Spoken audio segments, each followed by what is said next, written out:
Hey guys, welcome back. So today, we're working on something a little bit different. This is a 1971 Yamaha JT1 Mini-Enduro.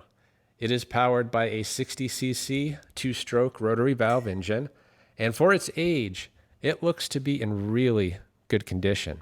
As far as I can tell, it is complete, but I'm told it's been quite some time since this machine has run. This comes to us from a local subscriber who is not able to ride his bikes anymore. So he asked that I go through it and get it up and running again. So that is going to be the goal today. Now, I know we have fuel issues. I did take a peek in the tank. There is fuel in there. There's also a bit of rust, so I'm sure the tank and the carb need to be gone through. The back tire does not hold air, so we're going to need a new tube for that. But those problems I'm not too worried about. Usually on something like this, I would start with the engine, check the compression, check if we have spark, and even check if the engine rotates at all. And unfortunately, we can't do that. The Kickstart, it's not engaging the engine at all, and there is no electric start on this model. So I'm thinking before we do anything else, we need to pull the covers and understand what the problem is here and get that working. So let me set up a little bit better and get going on this. So I'm going to start just by getting the air filter off, and then we'll get this cover off here on the side and pull the carb out of here. The kickstart mechanism is going to have to be removed. We also have some oil, hopefully, in the engine that needs to be drained. And we do have a filter, but yeah, I'm not sure if this is the OEM filter or not. And it is kind of falling apart. So we'll probably need a new one of those at some point.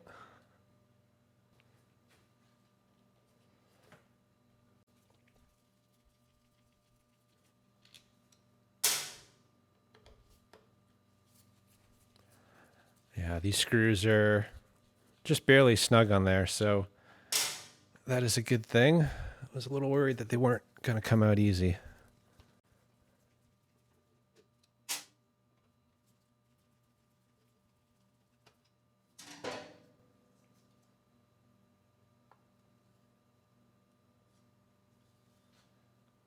And we do have a torn gasket and a piece of electrical tape. I'm not sure what the purpose of that would be. There's the carburetor. We have the oil pump right there. So we'll get these lines disconnected. That one is just a bowl vent. And this one over here is for the fuel. So the petcock is shut off. So assuming that works, we shouldn't have a flood. And we don't. And once we get the lines off, the clamp holding the carb is actually on the side here. There is a plug we can remove and loosen that up. And at that point, we should be able to pull the carb off. And then it's only the throttle cable holding it to the bike.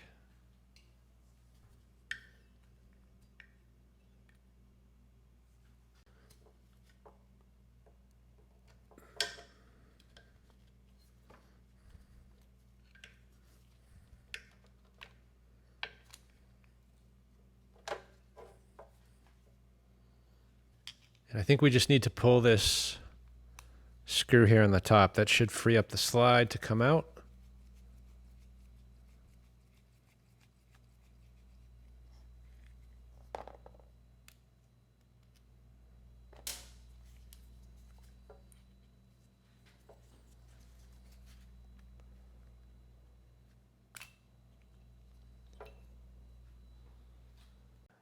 All right, so we're going to get the oil pump out next.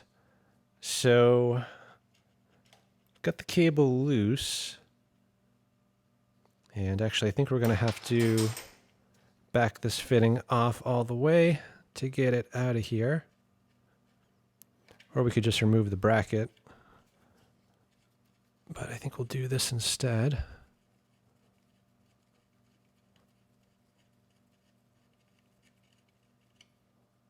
Okay, now the cable is out. And we're going to disconnect the oil line. And I haven't checked the oil tank, but I'm assuming we're going to get some oil flow here. Yep. So we'll plug that. And then we have the feed to the engine. So I think that's just a banjo bolt. So let's crack that loose. And then we only have these two screws here, which is the drive for the pump. But once those are loose, I think the pump should come right out.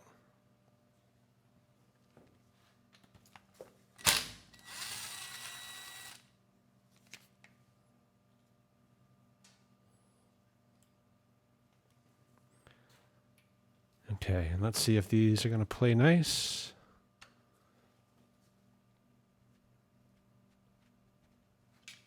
That one's not.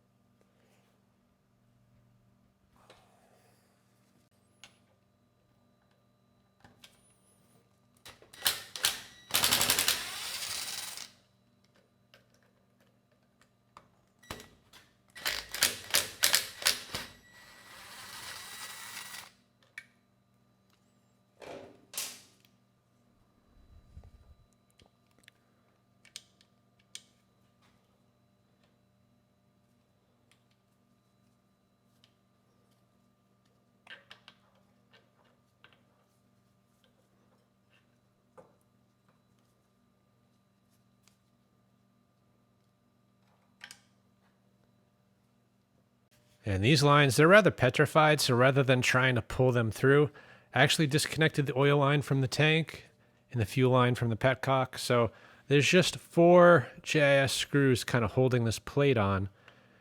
And I think if we just remove those, we can lift the whole plate out and leave the lines in place.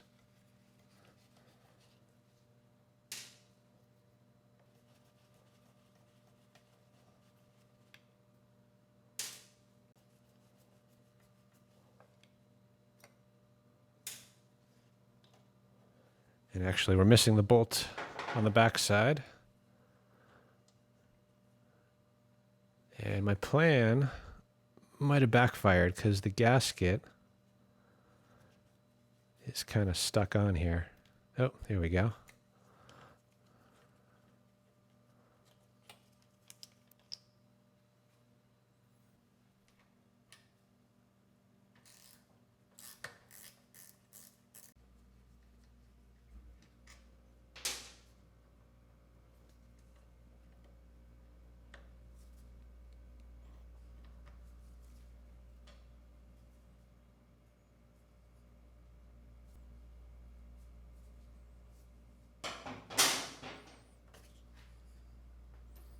So before we get this cover off, I wanted to drain the oil. And unfortunately, there is a cross member kind of right where the drain bolt is.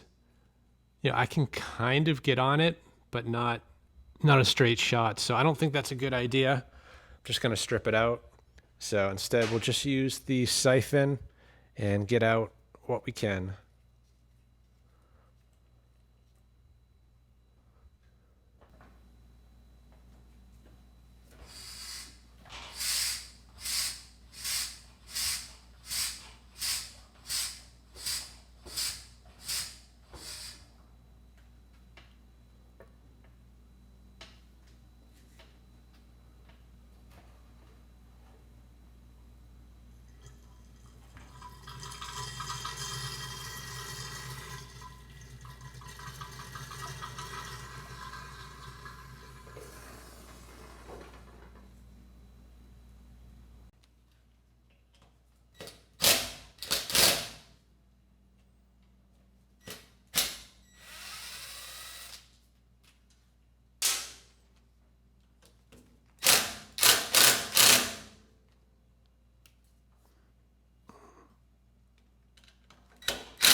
No, these aren't going to play nice.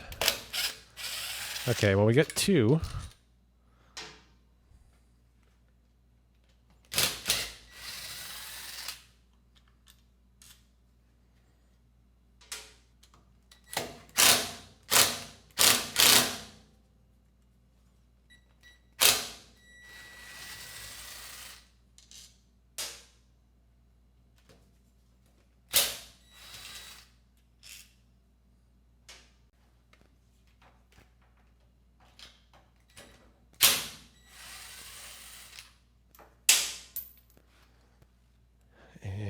we got one more, which can't get.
So I've got the Kickstart back on. You can see it is rotating the starter gear, but it's not engaging.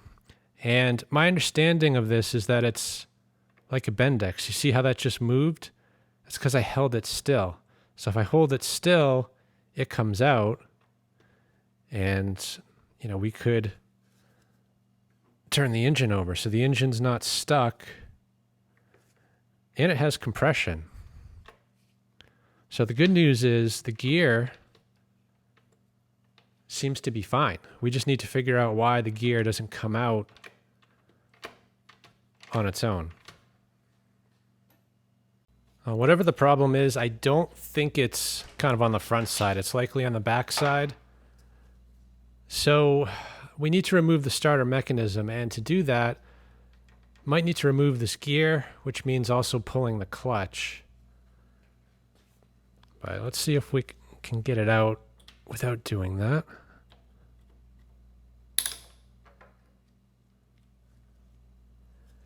And yeah, it came right out. So the back side here, this should be placed right there. So potentially it wasn't.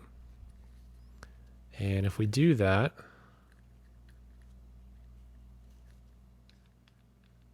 is that going to do anything for us? Because this clip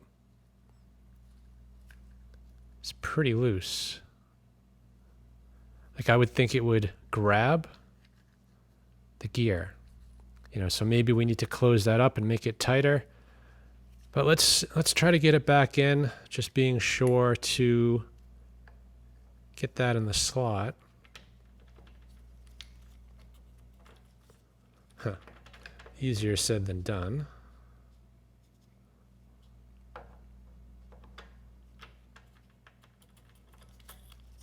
Okay. And yeah, the clutch is probably going to be in the way. And that doesn't really seem to do anything for us anyway.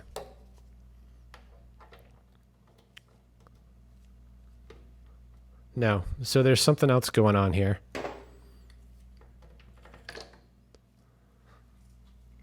So as far as I can tell, this mechanism is not broken, but this piece right here, it is really loose on there. And I think the purpose of it is to put a little bit of drag on the gear so that when you kickstart it, you know, it kind of holds the gear, although it does allow it to slip, you know, when you reach the end. And that's what allows the gear to kind of move into position. And with it loose like this, you know, this is serving no purpose. It's not doing what it's supposed to. So I'm going to try to pinch this a bit. This part, they do still sell, so I'm not too worried about breaking it. You know, as it is, you know, it's not going to work. So yeah, let's pinch that a little. You know, potentially we'll take it off and just push it together. But yeah, I think this got bent out of shape at some point.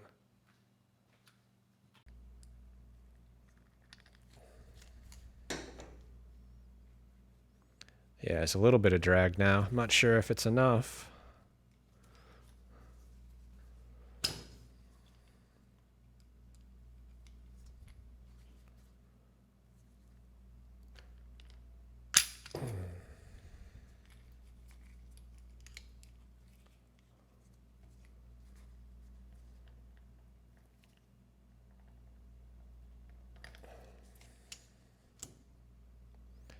Yeah, there's actually a lot of drag there now, so this might work even with the old spring. So let's try to get this back in, see if the gear will engage.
So it seems to be consistently working now. So I could buy a new spring. Don't think I'm gonna. The gasket actually came off clean, and I did buy another gasket. So this seems to have fixed the issue. Yeah, I don't think we need to buy a new spring. So let's get this closed up. So I just double checked the service manual. I wanted to make sure this was correct. The gasket looks good, but there was or is a little bit of Yamabond on it. And the manual actually does call for a bit of Yamabond on this side of the cover to help seal any imperfections. So I'm going to apply a thin coat right here. I don't think it's going to leak, but I am a little concerned about some of these other areas. This oil seal doesn't look great. I see traces of Yamabond on it. This doesn't have a seal at all, but I can see Yamabond right there. And we have a couple other seals that don't look great, like the one there for the Kickstart. And we also have the plug there, which is not in good shape either. So I guess what I'm trying to say is the engine might leak, but we're not going to know until we get the engine started. And I'm kind of hesitant to order any parts until I fully know what this engine needs. And to do that, we're going to have to get it running.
right, so let's get the kickstart back on.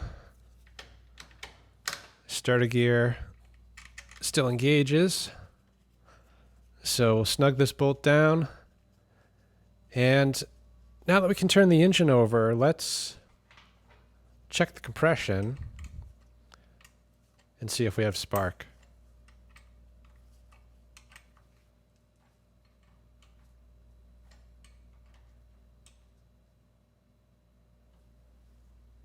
All right, so it looks like the spark plug boot has some issues. There's a chunk missing right there. And actually it's kind of loose on the wire. So we can cut that back. Actually, I might have another one of these. So for now, actually, let's just remove it. We're gonna get the plug out as well. I wanna get a little bit of oil in the cylinder. Then we'll do the compression test and check for spark.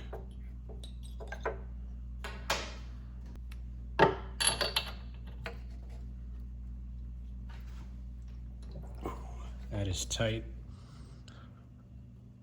There we go.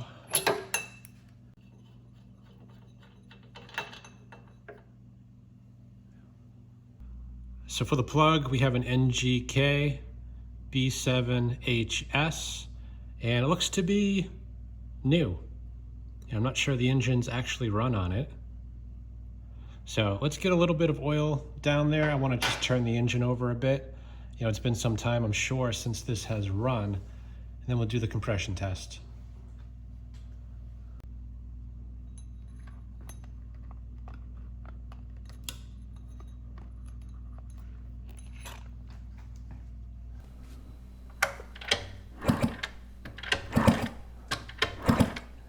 Engine turns over pretty smooth. And I hear compression pushing out that spark plug hole. So let's get the gauge in there and see exactly where we're at.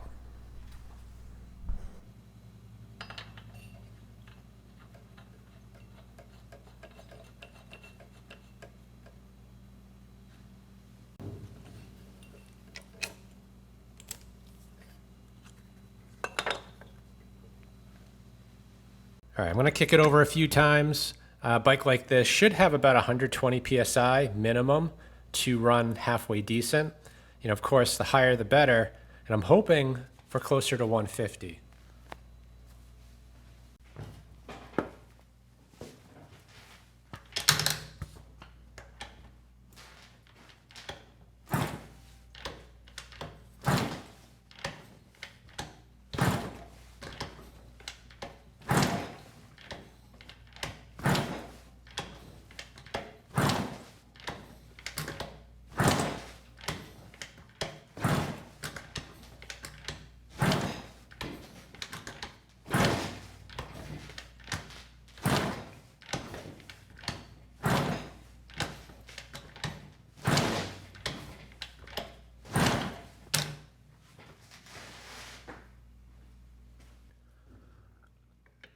Okay, good. The engine should definitely run. Looks like we're at about 130 PSI. So yeah, let's check for spark. So we'll just check spark, not at the plug, but just through the wire right here. So I'm going to hold it up against the engine, turn the engine over. There we go. We have nice, strong spark. So we've got spark, we've got compression. I'm sure fuel is going to be a problem, but before we move on to fuel, let's get a new boot on this wire. We'll get that reinstalled and then turn our attention to the carburetor. All right, so this boot, I mean, technically it still works. You know, we could use it. Really, the only danger here is that, you know, the spark potentially could jump and ground out to the engine, and you'll lose spark down here at the tip. So, you know, ideally this would be swapped out. You know, I do have a coil actually from a Yamaha MZ300, which I pulled off a generator. And this Yamaha boot looks more or less identical to the boot that's on there right now. And this one, it's in better condition. It's not broken. And even when you look inside, you know, the brass is nice and shiny, whereas the original one definitely has a bit of corrosion on there. So I guess there's two things I'm concerned about. One is this style plug is what goes into this boot. But the other one can't accommodate that. It actually needs this cap right here. So it's not a big deal. We can use the correct plug with that screwed in place. And now that'll snap into this boot. So that's not an issue. But the other thing is that, you know, most plugs have a resistor either in the plug or in the boot. And in this case, I think the resistor's in the boot. Usually there'd be an R in that number if there was a resistor, but we can double check that just by putting one probe on the top, maybe like that, and the other one down here at the tip. If there's no resistor, we should see a pretty low reading, which we do, 1.4 ohms. So if this was a resistor plug, we'd see probably closer to 5,000 ohms. We'll check the old boot. Usually these boots are either 5,000 or 10,000 ohms or somewhere thereabouts. And this one looks like it's 12.3 thousand ohms. And the one from the MZ300 is lower. It's about half that at 5.4. So this is a resistor boot. Resistance isn't quite as high as the original, but I think it'll be fine.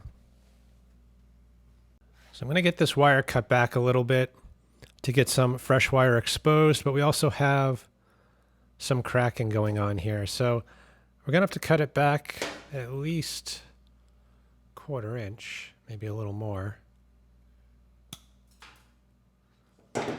So we now have fresh wire and no more cracks.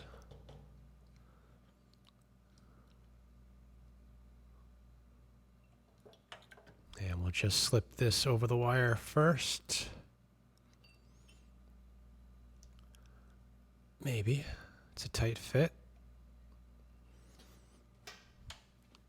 And then get this in place.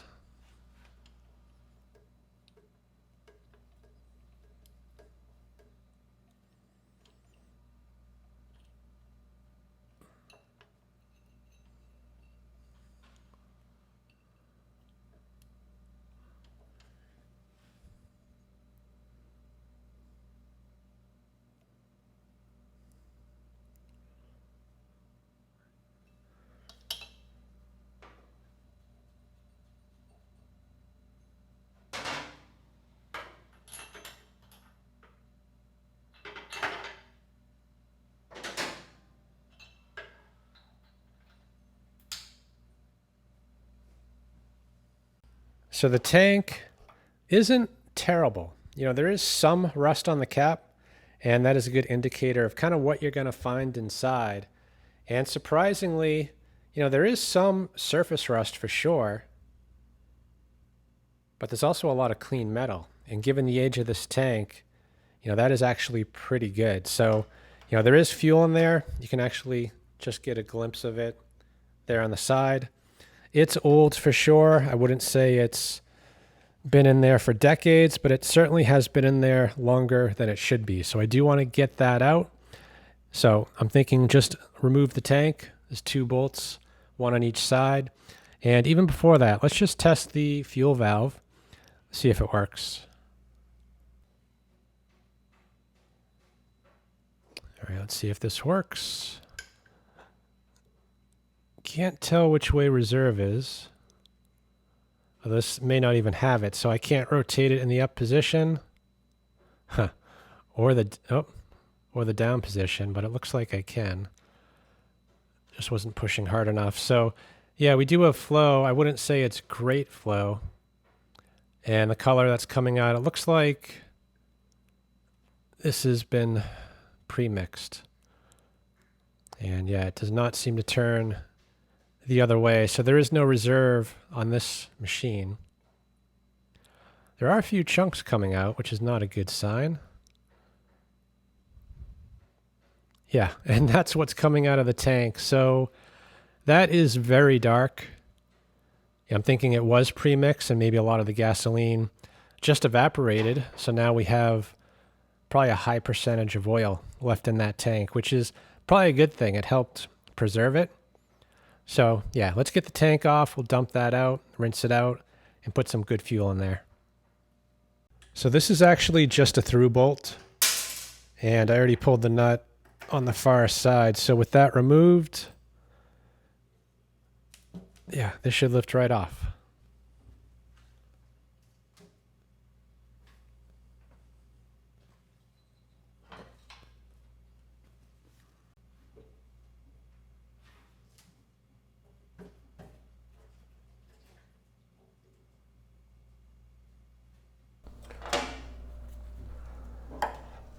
So I'm going to try to drain this out the bottom. I'm pretty sure this is a custom paint job, but I'm not sure what paint was used. Meaning, is it fuel resistant? And if it is, how resistant is it? I don't want to find out. This tank looks pretty good. Looks like some sort of check ball just fell out. So we'll have to figure that out when we put it back together.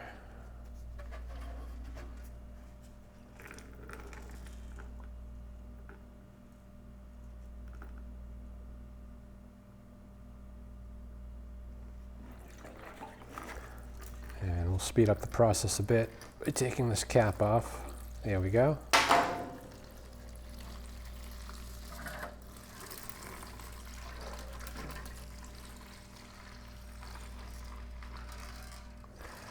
And I actually hear another check ball or ball bearing rolling around in there.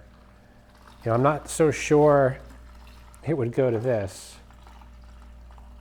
Maybe this tank was cleaned out in the past with some BBs. And I'm guessing that's what that is. So it's actually not a bad idea. I do have a package of BBs just for this occasion. So, even though it's not too bad, I think it would make sense to kind of break up anything loose in there.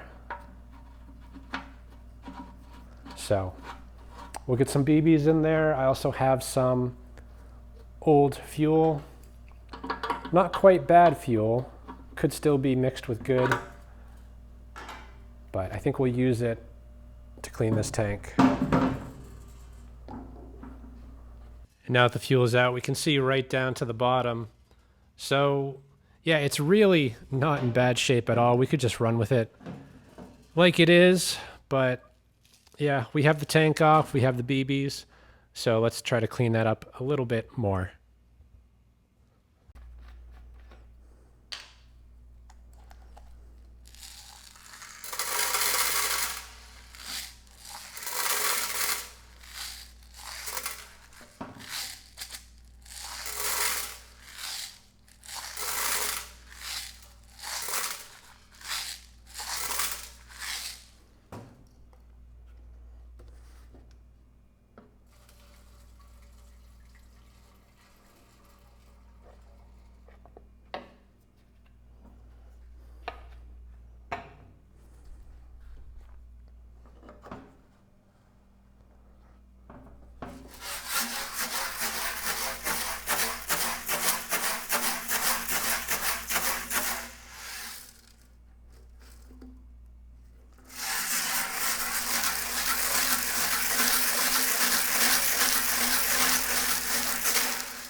Yeah, you can see the original color looks like yellow on this bike.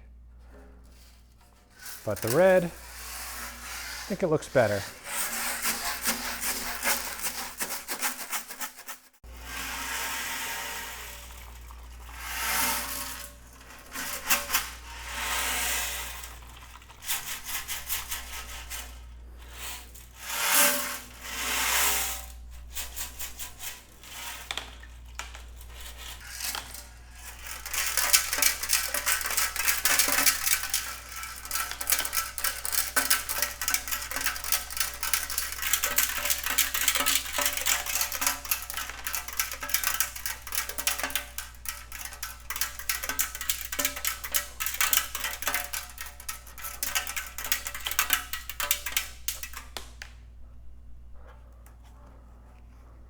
And there's a look at the tank after running the BBs through it. So not a big noticeable difference, which is fine. You know, really that was just supposed to knock off anything kind of flaking and getting ready to break loose. So the tank, you know, it's really as clean as it needs to be.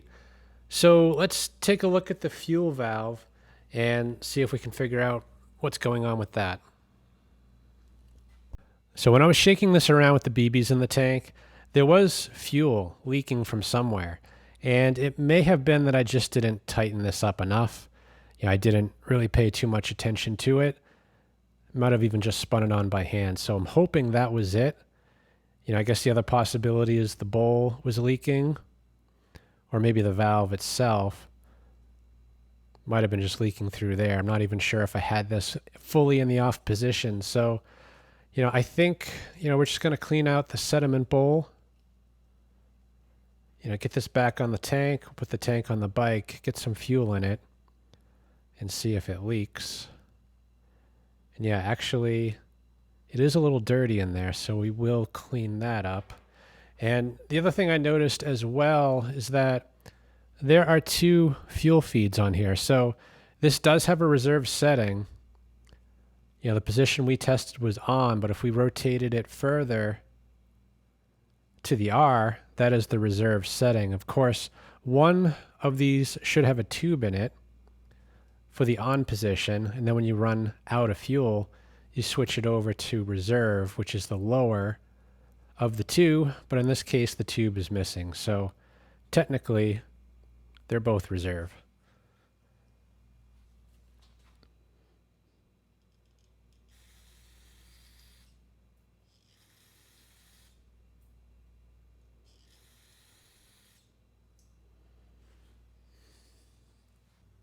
Yeah, so there is a little bit of corrosion in that bowl. So I'm going to use this wire brush, hopefully to clean it up. That's the smallest one I have, and it just barely fits in there. So I'm actually going to get it in there first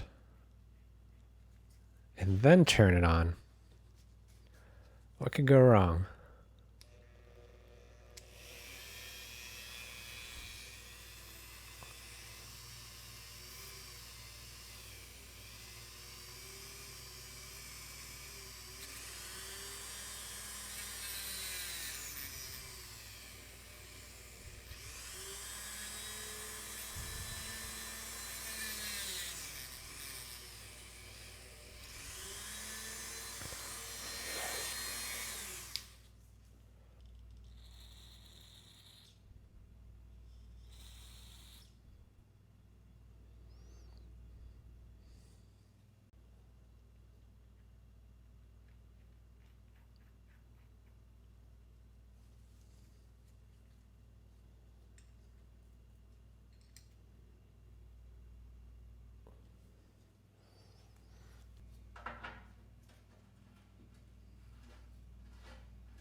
Just going to spend a second, clean this up before getting the tank and the seat back in place. Looks like just a bunch of sawdust under here.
Looks like we're nice and dry. Let's see if the flow is any better. You know, last time there was at least one BB sitting on top of here. But even if it's not better, probably doesn't matter too much. I can't imagine the fuel demands are all that great with such a small engine. But yeah, the flow, definitely a lot better. Let's try reserve. Yeah, and about the same.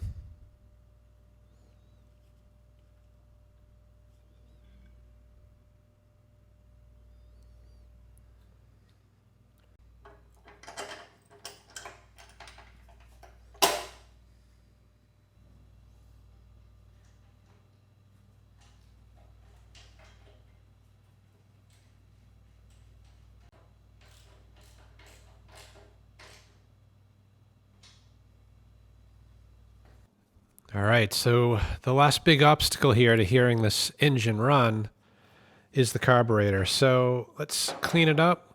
I think we'll start here with this needle. Let's see where it's set right now. So that's 1/2. A little bit over 1 1/4. So we'll put it back in the same spot when we reassemble this. Of course, there's no saying that it's in the right spot, but we can fine tune that as needed. And to get the bowl off, we just have 2 JAS screws.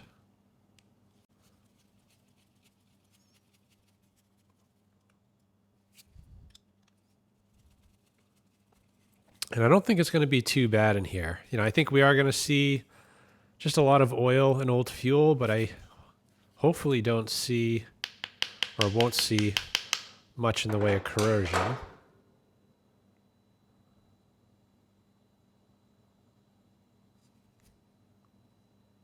Yeah, it looks pretty good. I don't see any corrosion. Of course, we can't actually see the bottom because it is full of oil. So that is the float, which is literally a float. And yeah, that is mostly 2-stroke oil, but the bowl, from what I can see, looks fine. So I think that's going to clean up really well. And so is the carburetor. So looks like we only have one removable jet. So we'll get that out and just make sure it's clean.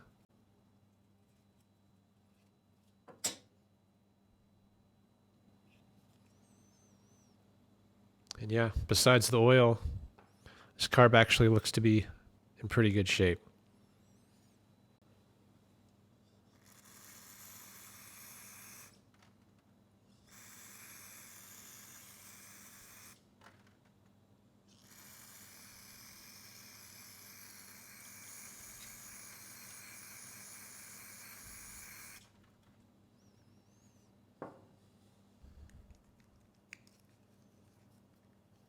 Oh yeah, that spun right out.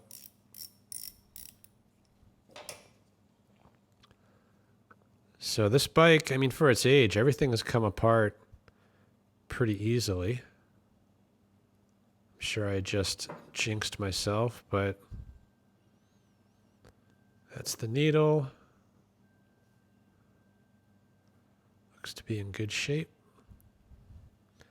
So we'll set this aside. And yeah, I don't think we need to do a whole lot more cleaning, at least manually with this. I think really we just need to soak it, especially the bowl, and then we should be good in shape.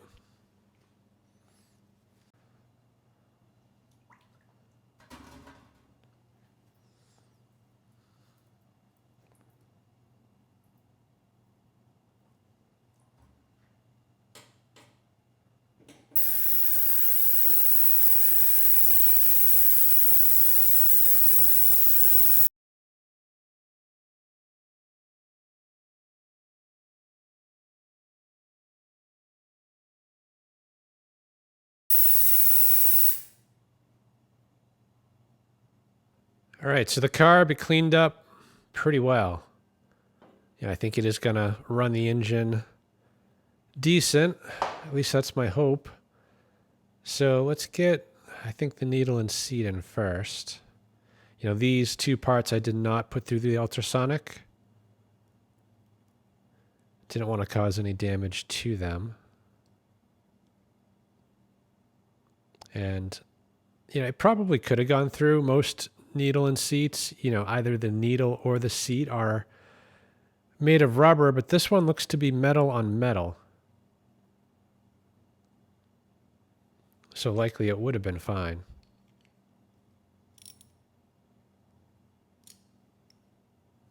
All right, we'll get the main jet and the emulsion tube back in.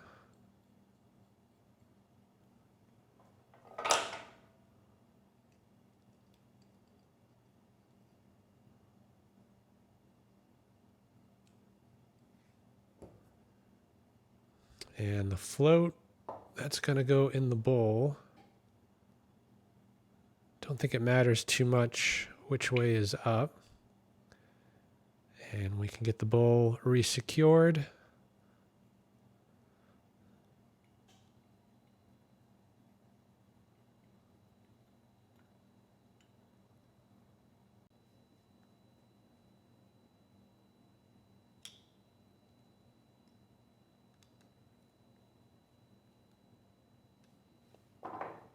Okay, and last but not least, we have the needle. Now the tip on this looks blunt, so this is probably an air screw versus a fuel metering screw. So the further you drive it in, the more you cut off the air, which richens things up. So it's kind of the opposite of a fuel screw.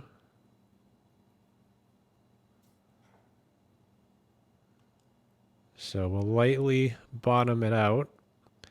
And it was at 1 1/4 turns out.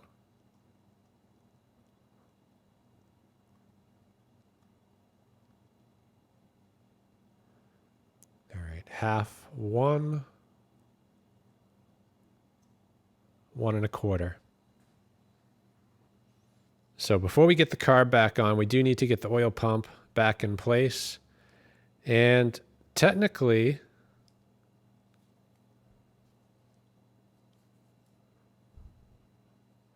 this could have been left on the machine. You know, really the only reason it came off was to access the throttle cable to make it a little bit easier to remove.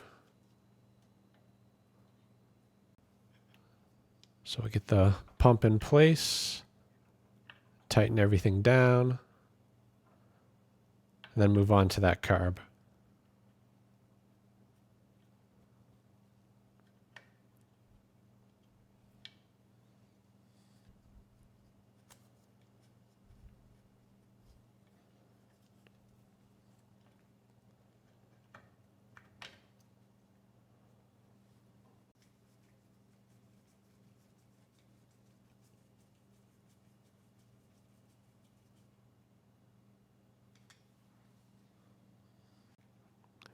So I'm going to leave the cable like it is. It was actually further down before, but right now there is, you know, some play in that cable.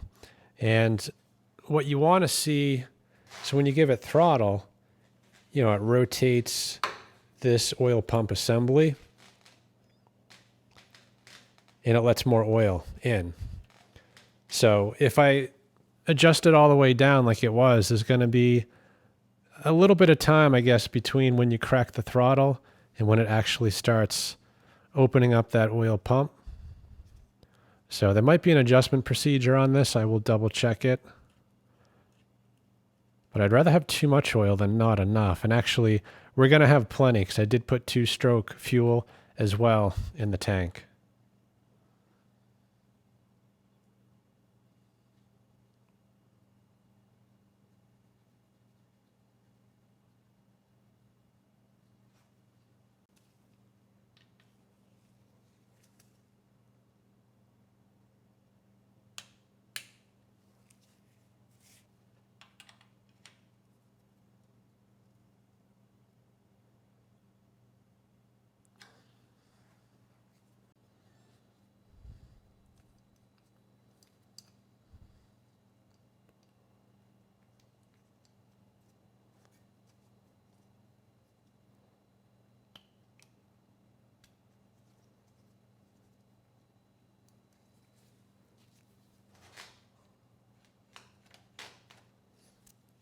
Slide alignment's a little bit off.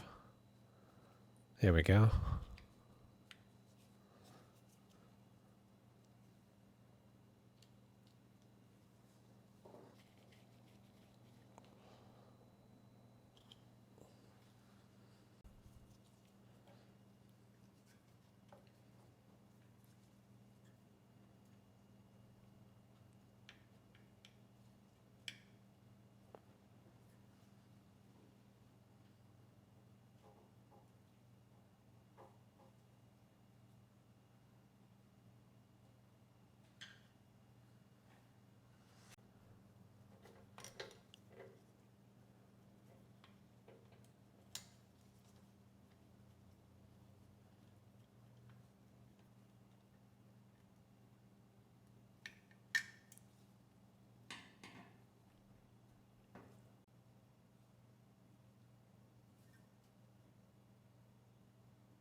Yeah, I'll have to keep an eye on that fuel line. It is almost getting pinched, or at least restricted. But just given the angles involved here, I'm not really sure we can improve on that a whole lot. So lastly, we'll get the oil reconnected. We'll bleed the system out.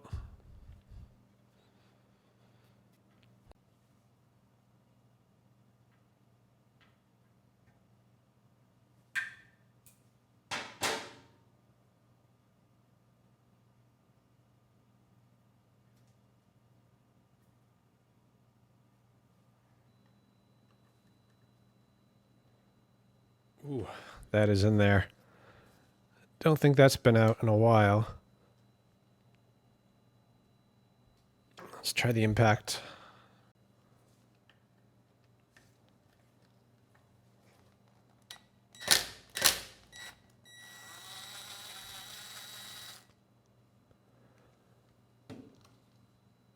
So with that screw removed, the system should bleed. So once the oil line fills up, hopefully we see some flow. The tank too might also be low, so we'll check that if we don't get any oil. And no, it's been about a minute. We're not getting any oil, so let's check the oil tank. Might need to top that off. And speaking of oil, we need to get some Yamaha lube in here. So this oil, it is 10W40, and it is specifically formulated for wet clutches. This engine takes 600 milliliters, which I hope we have enough. This container is almost empty. And yeah, that is 600 right there.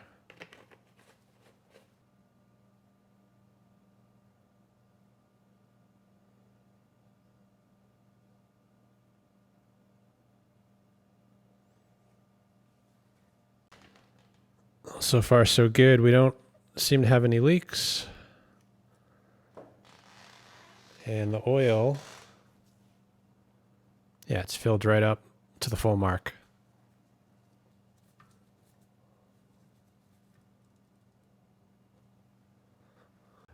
Yeah, and the oil tank, it does have a window, and it appears to be pretty much empty. So we have a vent that I think also doubles as the fill. So let's get that out and get some oil in the tank. So this is actually the first dirt bike I have fixed with an oil tank, and actually the first two-stroke as well. So I wasn't 100% sure if I could use the two-stroke oils that I have. And from the research I just did, it looks like we need an oil that meets the JASO FD standard, and the Echo Gold surprisingly doesn't. And that's actually the oil that's mixed in with the fuel right now. The SuperTech does not, but the Husqvarna does meet the FD standard. So I'm going to put a couple bottles in here, at least enough to get us up and running. Now the real question is, can I get this out without causing any damage? I don't know if it just pulls out or twists out. But I'm guessing it twists out because this line, I was going to say, I don't think will come up through the frame. And it's actually all one thing here. So yeah, I guess we pry that out carefully.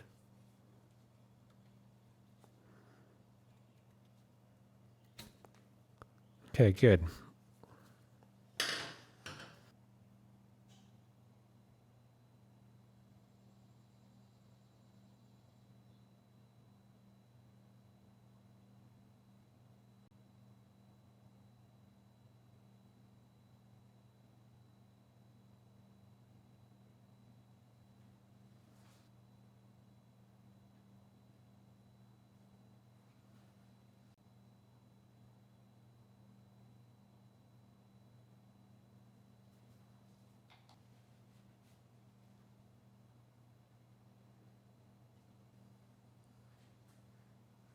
All right, so I put 4 bottles in, and from looking through the window now, it is at least covering up the sight glass. So that should be fine to run this bike. So let's pull that screw again and see if we can bleed the system.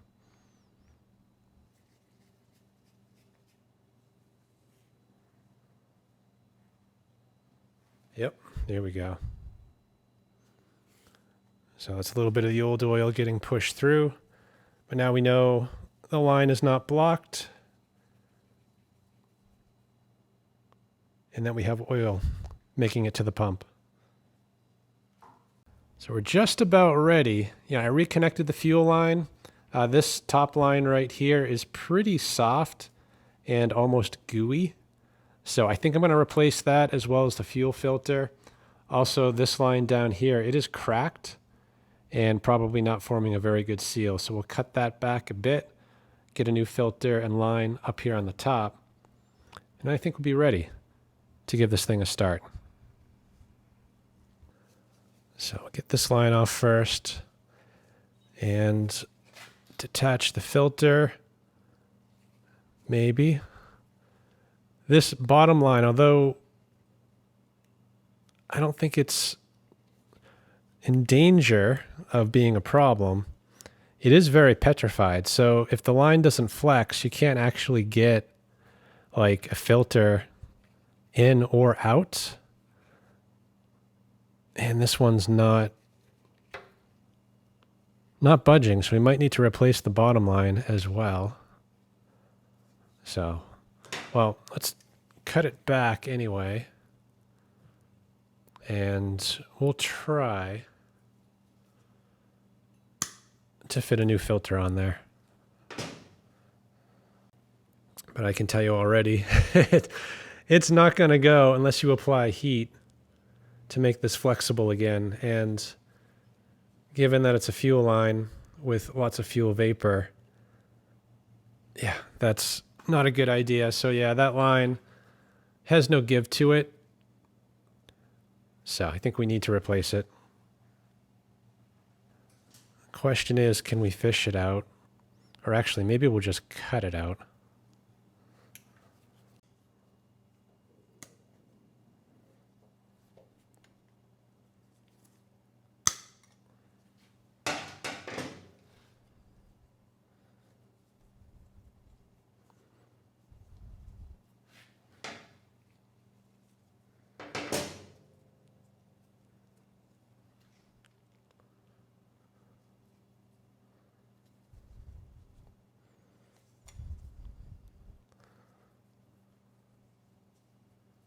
Yeah, and it's a tight fit too. That's why I didn't want to remove these lines to begin with.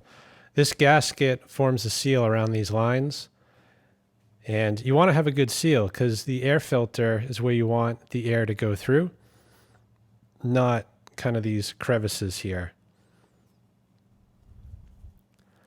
So the question is, can we get it out without tearing that gasket up? And then do I have another fuel line that's the same outer diameter?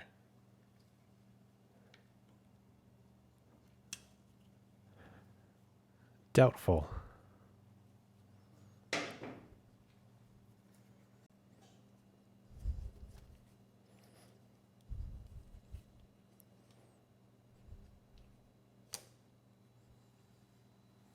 All right, I think we're pretty much ready to go.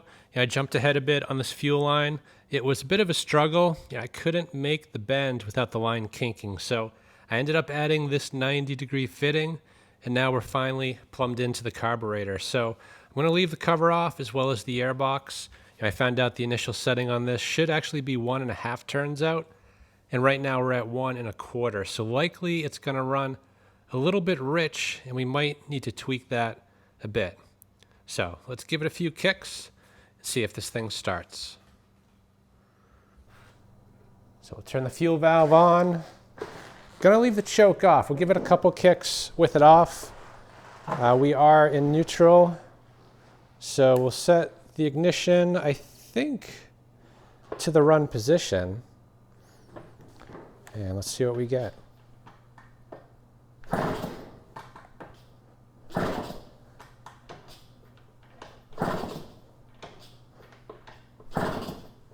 All right, let's give it some choke.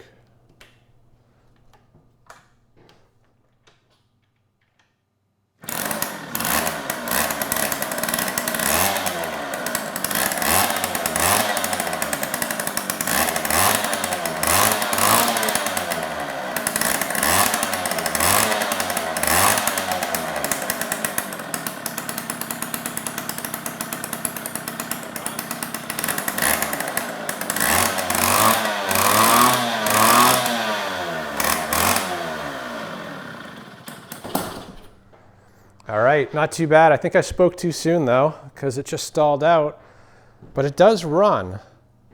So let's try restarting it. We might have to fine tune some things. Let's try it with the choke off.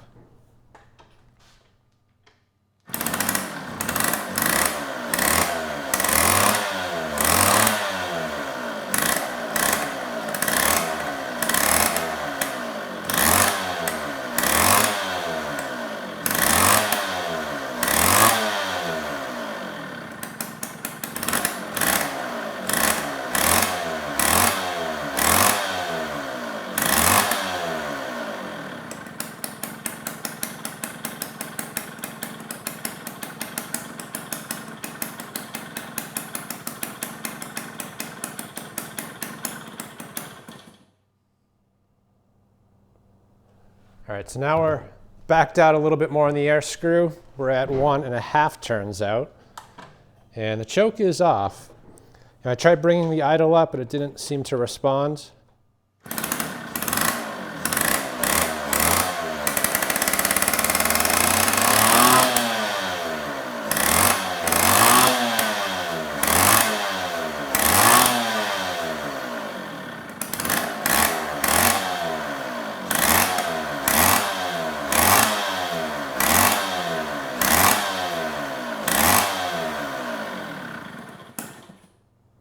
Okay, so we've got a runner, but it's not idling.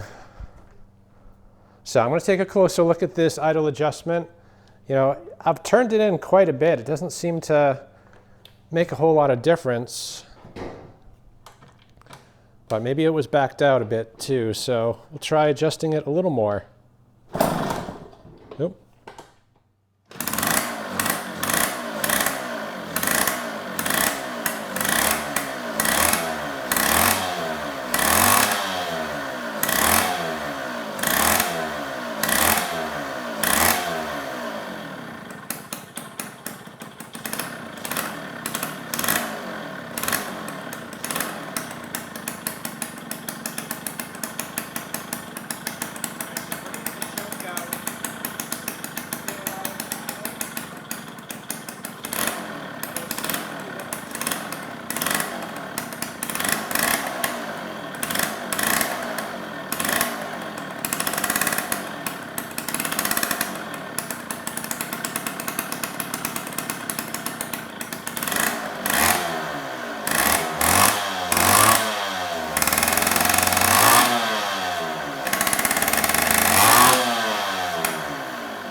Okay, so if we can fix the idle, I think the engine is good to go.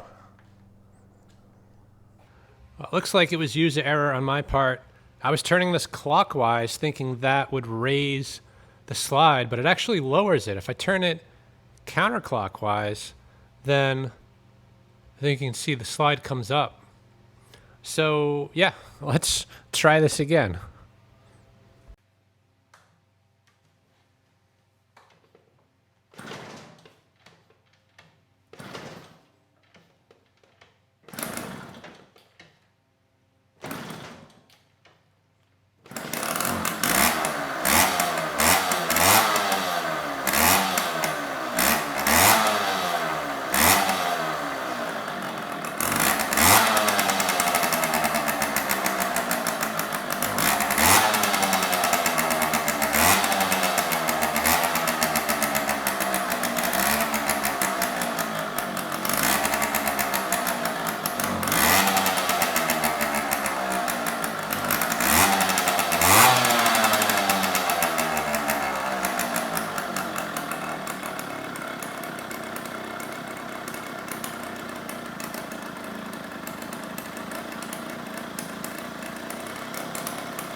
So now that we made that adjustment properly, the engine is idling pretty much perfectly and it's revving out fully. So I am pretty happy with that. I say we get the side cover back on, get a new tube installed, and try taking this for its first ride. And I can see why there was electrical tape on this gasket. There's no missing pieces. You just need to hold it together long enough to get it installed. Regardless, I'm going to get a new one of these ordered up, as well as a new air filter. But I'm going to hold off doing that until we take it for a ride and make sure we don't need any other parts.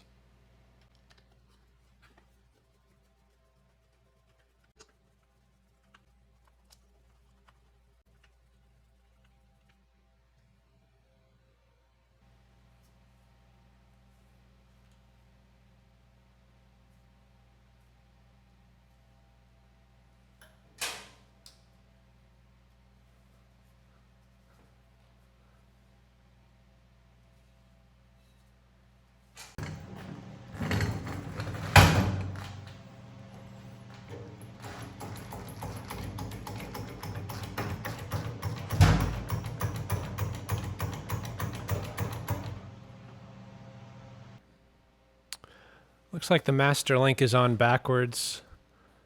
Obviously not a huge deal, but you want the open side of the link usually facing the direction of rotation. More like that. So we'll be sure to do that when we put it back together.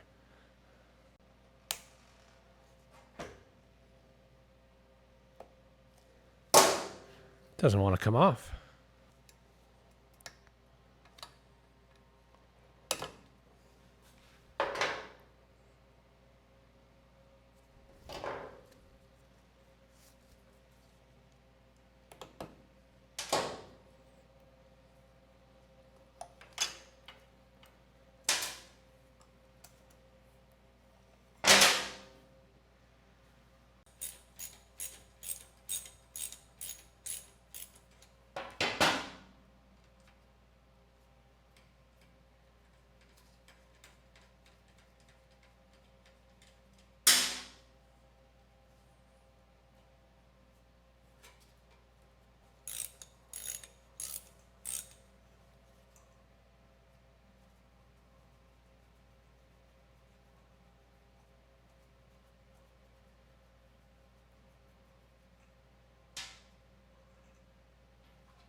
tire itself is actually in pretty good condition. I don't see much in the way of dry rot.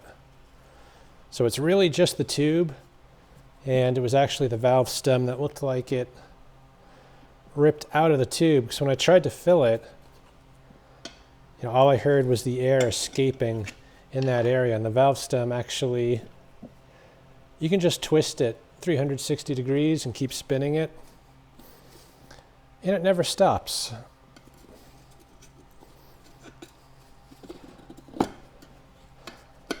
And we don't need to get this all the way off, although we are going to have to be pretty careful getting the new tube installed. I only got one, and it doesn't take a whole lot to pinch it when trying to get it installed. So I'm actually thinking it might be better to take this all the way off. Although I guess we don't need to.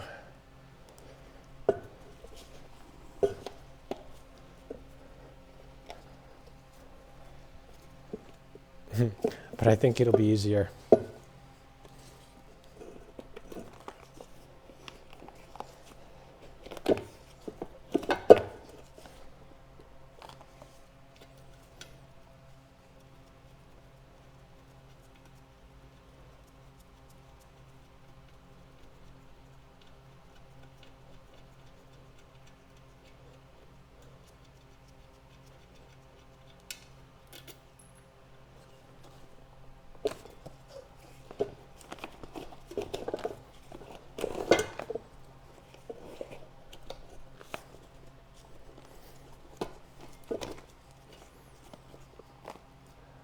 Yep, there's your problem.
So before we can tighten anything up, we need to get the chain on. adjust the tension properly. You can see right now the wheel is way too far back.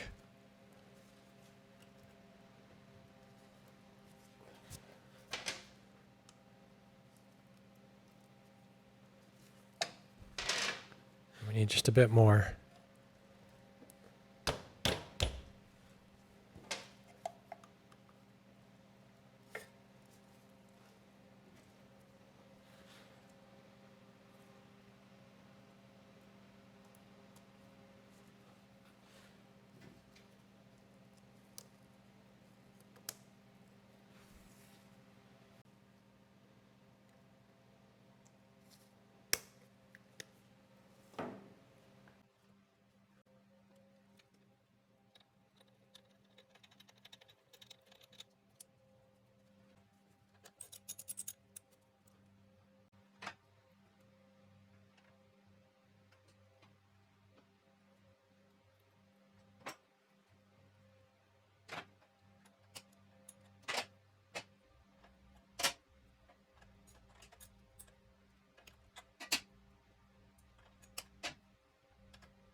Definitely feel like this bike's maybe a little small for me. But I bet it's gonna pull me just fine.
Not too bad for essentially a kid's bike.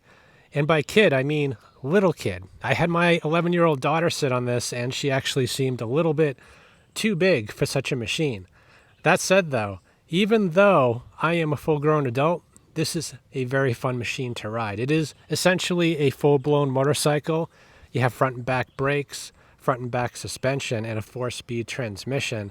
And although the engine's small, it had no issues at all getting up to speed. So, at the end of the day, this machine didn't need a whole lot. I think the biggest issue was just fixing the kickstart. And now that that is fixed and we got the fuel system repaired, this is now a good running machine. So, I hope this video helps someone. Thanks for watching.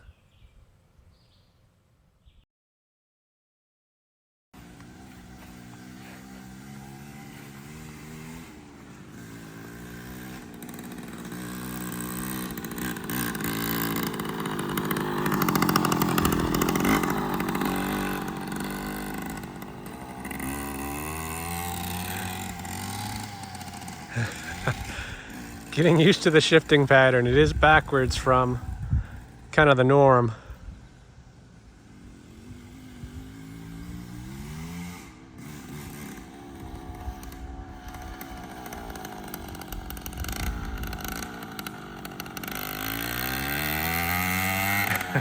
He's getting it.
So what do you think? I think it's amazing. It's fast, it's fun to shift, and it just goes. It is. It's a very nice bike.